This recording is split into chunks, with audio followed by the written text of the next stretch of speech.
भक्तजनों, माताओं, बहनों, सादर जय श्री कृष्ण। हमारे YouTube चैनल में आप सभी का बहुत बहुत स्वागत है। मैं हूं आपके साथ आचार्य धर्मेंद्र शास्त्री। आज हम आपको बताने जा रहे हैं कि अगर आपके मृतक परिजन, आपके पूर्वज यदि आपके सपने में आते हैं तो इसका क्या फल प्राप्त होता है। क्योंकि अक्सर हम जब सोते हैं तो हमको अपने सपनों में हमारे जो मृतक परिजन हैं वो दिखाई देते हैं। कई बार वो प्रसन्न अवस्था में रहते हैं तो कई बार वो दुखी अवस्था में रहते हैं।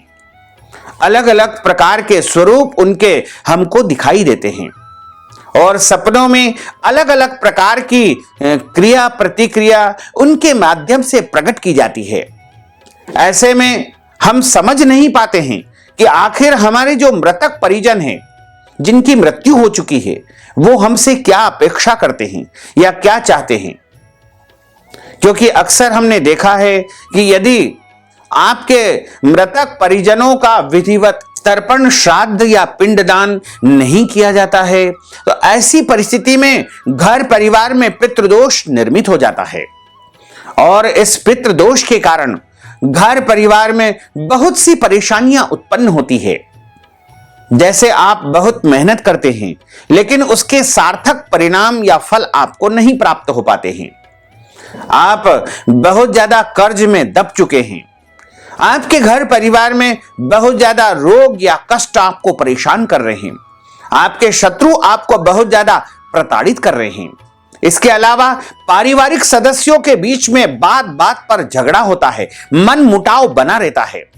और घर में अशांति का माहौल बना रहता है। तथा आप जब भोजन करने बैठते हैं तो आपको कुछ भी खाने पीने का मन नहीं होता है और आपके घर में जो कुंवारे बच्चे हैं उनका भी विवाह नहीं हो पा रहा है। बच्चों का मन पढ़ाई में नहीं लगता है, बड़ों का मन काम करने में नहीं लगता है और घर की माताएं बहनें भी बहुत ज्यादा मानसिक तनाव से ग्रसित रहती है। इसके अलावा अन्य कई प्रकार की ऐसी समस्याएं हैं जो आपको लगातार परेशान करती है। ये सभी जो लक्षण हैं वो एक प्रकार के पितृदोष के लक्षण ही माने गए हैं।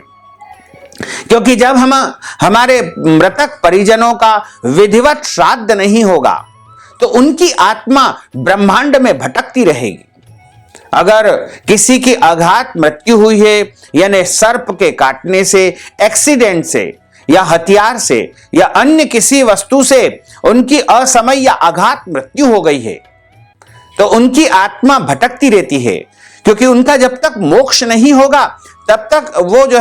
अशांत मन से वायु रूप में भटकते रहेंगे और जब उनकी आत्मा भटकेगी तो आपके परिवार पर पितृदोष लग जाएगा और यह पितृदोष धीरे धीरे करते हुए बढ़ता ही जाएगा। और अक्सर हम जब सोते हैं तो सपने में हमारे अपने जो मृतक परिजन होते हैं, भाई बंधु, माता पिता, दादा दादी, मामा मामी, सास ससुर या अन्य ऐसे परिजन जिनसे हम बहुत अधिक प्रेम करते हैं, वो हमारे सपने में लगातार दिखाई देते हैं या कभी कभी दिखाई देते हैं। तो यदि आपके मृतक परिजन आपके सपने में दिखाई दे और सपने में बहुत ज्यादा प्रसन्न अवस्था में हो और हंस हंस करके आपसे यदि वो सपने में बात करते हैं तो आप समझ लेना कि आपके जो परिजन हैं, मृतक पितर है, उनकी मुक्ति हो चुकी है और उनको कोई भी अच्छा जन्म प्राप्त हो चुका है और जहां पर वो है वो बहुत प्रसन्न है, खुश है। इसलिए आप उनकी चिंता न करें और उनको भूलने का प्रयास करें। यदि आपके मृतक परिजन दुखी अवस्था में हैं, आपको रोते हुए दिखाई दे रहे हैं, आपसे कुछ मांगते हैं, उनका हाथ आपकी तरफ वो बढ़ाते हैं, तो समझ लेना कि आपके जो पितर है उनकी मुक्ति नहीं हुई है। वो भूखे हैं, वो प्यासे हैं, वो आपसे कुछ मांग रहे हैं, आपसे कुछ चाह रहे हैं। इसका मतलब यह है कि आपको उनके निमित्त, उनकी मुक्ति के निमित्त कर्म करना चाहिए, श्राद्ध करना चाहिए, तर्पण करना चाहिए और तीर्थ क्षेत्र में जाकर के उनके निमित्त तर्पण, श्राद्ध आदि कर्म करना चाहिए। और अगर आपके परिजन, आपके पितर आपको सपने में आकर के कुछ कहना चाहते हैं लेकिन बोल नहीं पा रहे हैं, बहुत ज्यादा वो जिज्ञासा आपके प्रति प्रकट कर रहे हैं, लेकिन आपको उनकी बात समझ नहीं आ रही है कि वो क्या चाहते हैं और हमें क्या आदेश देना चाह रहे हैं, तो आप समझना कि आपके जो पितर है, आपके जो परिजन है, वो आपको कुछ अच्छी सलाह या परामर्श देना चाहते हैं जिससे आपको जीवन में फायदा होगा। तो एक प्रकार की जो है आपको इस संकेत का जो है समझना चाहिए कि आपको कोई खुशखबरी मिलने वाली है, बड़ा फायदा आपको होने वाला है। इसके अलावा यदि आपके मृतक परिजन आपको ऐसे दिखाई दे कि वो बहुत उत्सव मना रहे हैं, खुशियां मना रहे हैं, कोई भी शादी विवाह या मांगलिक कार्यक्रम में वो शामिल हो रहे हैं और बहुत खुश अवस्था में है, प्रसन्न अवस्था में है, तो आप समझना कि आपको उनका आशीर्वाद प्राप्त हो रहा है और वो आपसे बहुत खुश है। इसलिए आपको किसी भी प्रकार की उनकी चिंता करने की बिल्कुल भी आवश्यकता नहीं है। अब उनकी मुक्ति हो चुकी है और वो बस पितृ रूप में आकर के आपको आशीर्वाद प्रदान कर रहे हैं।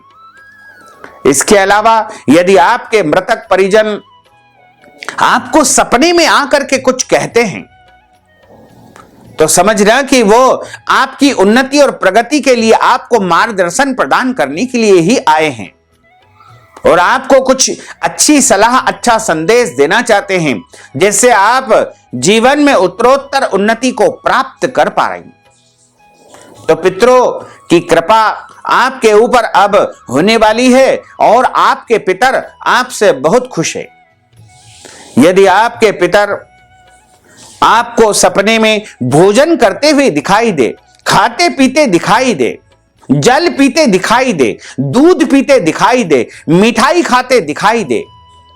तो आप समझ लेना कि आपके पितर जहां पर भी है वहां पर वो बहुत अच्छी स्थिति में है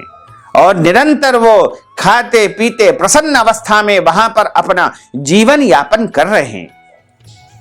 और आपके पितर यदि अचानक आकर के आपको कहते हैं कि बेटा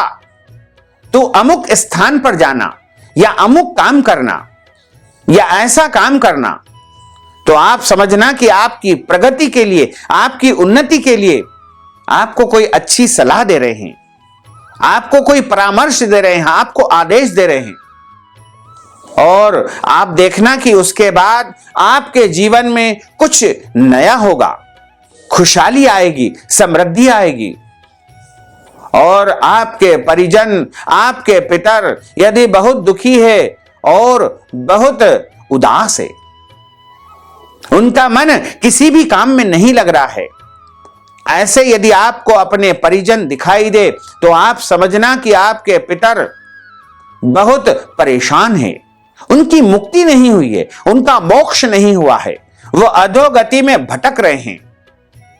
और जब उनकी मुक्ति नहीं हो पाती है, उनका मोक्ष नहीं हो पाता है, तो वो जो है वायु रूप में इस पृथ्वी पर ब्रह्मांड में इधर उधर भटकते रहते हैं और आपके घर में पितृदोष निर्मित हो जाता है। क्योंकि कहा गया है कि जब प्राणी की उम्र पूरी नहीं हो और उसके पहले ही उसकी मृत्यु हो जाए, जैसे किसी प्राणी की आयु का निर्धारण परमात्मा यानी विधाता ने 80 साल कर दिया था,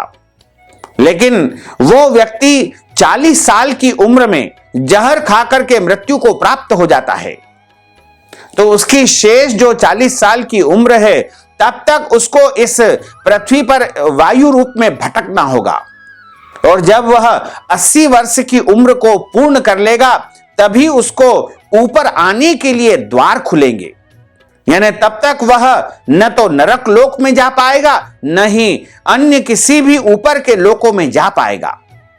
उसको केवल भूखा प्यासा इस पृथ्वी पर, इस ब्रह्मांड में भटकना ही पड़ता है।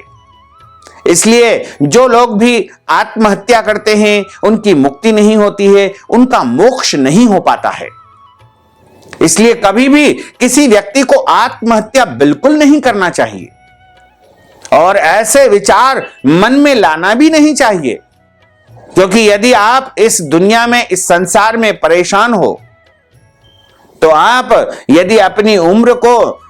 पूर्ण करने के पहले ही अपने शरीर को समाप्त कर लेते हैं, तो ऐसी परिस्थिति में आपको ऊपर भी जगह नहीं मिलेगी, ऊपर भी स्थान नहीं मिलेगा, और आप हवा के रूप में, वायु के रूप में इस ब्रह्मांड में भटकते रहोगे और आपको खाना पीना कुछ भी प्राप्त नहीं हो पाएगा।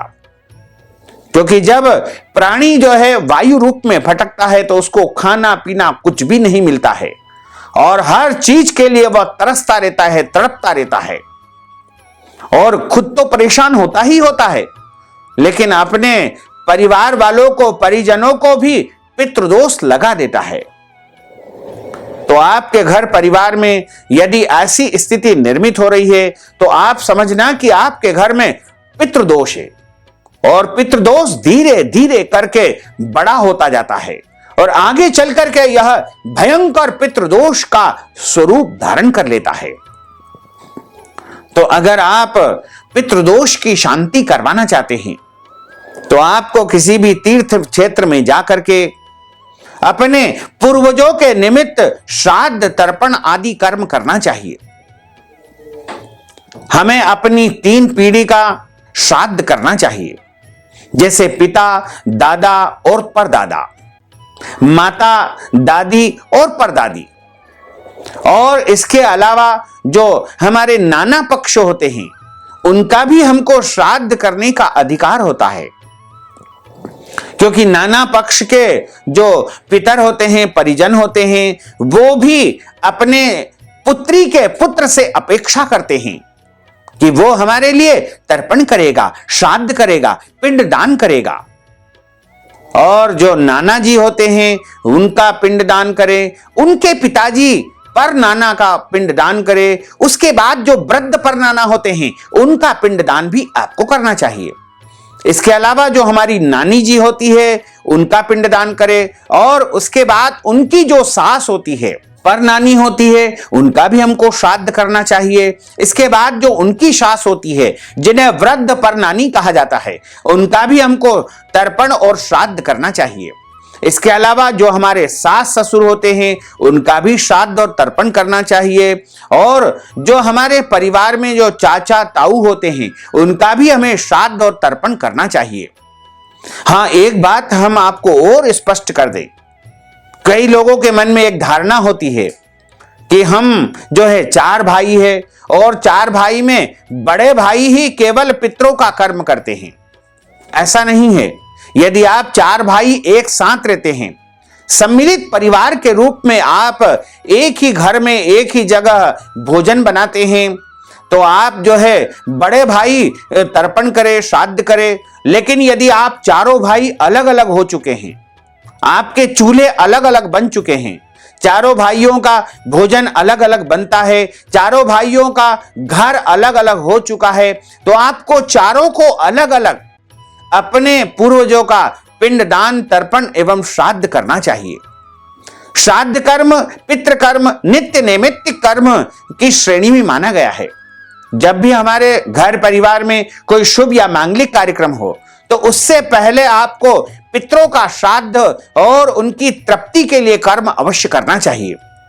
क्योंकि शुभ और मांगलिक कार्यक्रम के पहले यदि हम अपने पितरों की तृप्ति के लिए श्राद्ध करेंगे, तर्पण करेंगे, पिंड दान करेंगे,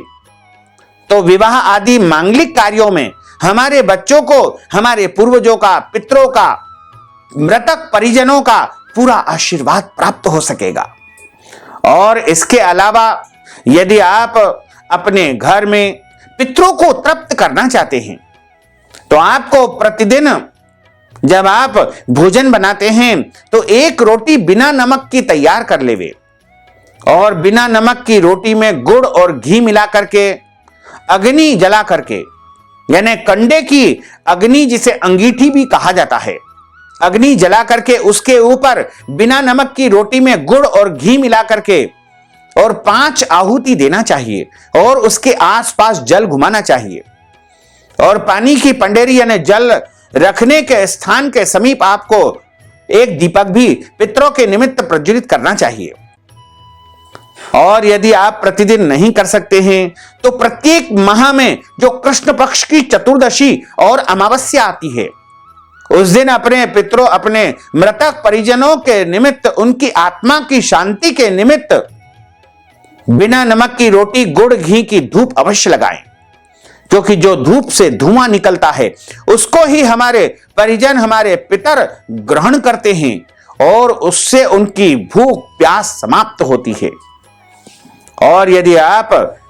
चतुर्दशी को नहीं कर सकते हैं तो आप प्रत्येक माह में आने वाली अमावस्या के दिन इस काम को जरूर करें,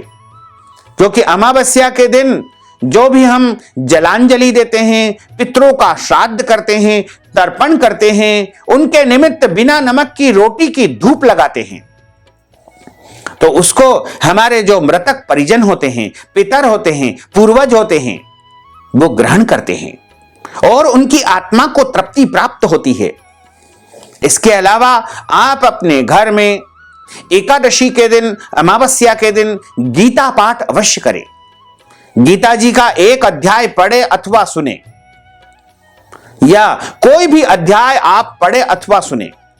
क्योंकि गीता पाठ करने से, गीता पाठ सुनने से पितरों को परम शांति प्राप्त होती है। और जब आप लगातार निरंतर अपने घर में गीता जी का पाठ करेंगे या गीता जी के पाठ का श्रवण करेंगे, तो हमारे घर परिवार के जो पितृ दोष है वो धीरे धीरे करके समाप्त हो जाएंगे और हमारे समस्त पितरों को मोक्ष की प्राप्ति हो जाएगी। और यदि आपके घर में बहुत ज्यादा पितृ दोष लग चुका है और छोटे छोटे उपाय से, क्योंकि कई बार हम जब देखते हैं कि कोई भयंकर बीमारी हो जाती है तो उसमें छोटी छोटी दवाइयां काम नहीं करती है, तो ऐसे में जब आप छोटे छोटे उपाय करेंगे तब आपको ऐसा लगेगा कि कोई भी फायदा हमको नहीं मिल पा रहा है, तो आप समझ लेना कि आपके घर परिवार में बड़ा पितृदोष है, भयंकर पितृदोष है। तो आपको इसके लिए किसी विद्वान ब्राह्मण से परामर्श करके पितृदोष शांति अनुष्ठान करवाना चाहिए, या पितृ शांति या पितृ भागवत का आयोजन विद्वान ब्राह्मण के माध्यम से अपने घर में संपन्न करवाना चाहिए। और वहां पर पितरों के चित्र रख करके उनका पूजन अर्चन करे, 7 गठानों वाला बांस वहां पर रख करके उसका पूजन अर्चन करे। ऐसा करेंगे तो निश्चित तौर से आपके जो मृतक परिजन हैं, पितृ है, उनको परम शांति प्राप्त होगी और आपके पितृदोष, आपके परिवार के पितृदोष समाप्त हो जाएंगे तथा आपके घर में सुख शांति समृद्धि का वास होगा। तो भक्तजनों, माताओं, बहनों, अगर आप हमारे माध्यम से पितृदोष शांति करवाना चाहते हैं, पितरों को तृप्त करना चाहते हैं, या श्रीमद् भगवत गीता का पाठ करवाना चाहते हैं, या पितृ भागवत करवाना चाहते हैं, या कोई भी पितृदोष शांति का अनुष्ठान यदि आप हमारे माध्यम से तीर्थ क्षेत्र में संपन्न करवाना चाहते हैं, तो आप इस हेतु हमसे सलाह ले, परामर्श करें। और यदि आप चाहें तो हमें व्हाट्सएप के माध्यम से अपना संदेश भी भेज करके, अपना नाम गोत्र भेज करके पितृदोष शांति, पितृदोष अनुष्ठान संपन्न करवा सकते हैं। इस हेतु नगद राशि हमारे पेटीएम के माध्यम से, गूगल पे के माध्यम से, फोन पे के माध्यम से अथवा अकाउंट नंबर के माध्यम से भेज करके अपने घर परिवार के पितृदोष को आप समाप्त कर सकते हैं। साथ ही आप सभी से अनुरोध है कि इस ज्ञानवर्धक वीडियो को अधिक से अधिक लोगों को शेयर करिएगा, लाइक करिएगा, कमेंट करिएगा, और यदि अभी तक आपने सब्सक्राइब नहीं किया है तो अभी और इसी समय सब्सक्राइब अवश्य कर लीजिए। आपको और आपके पूरे परिवार को सादर जय श्री कृष्ण, सादर धन्यवाद।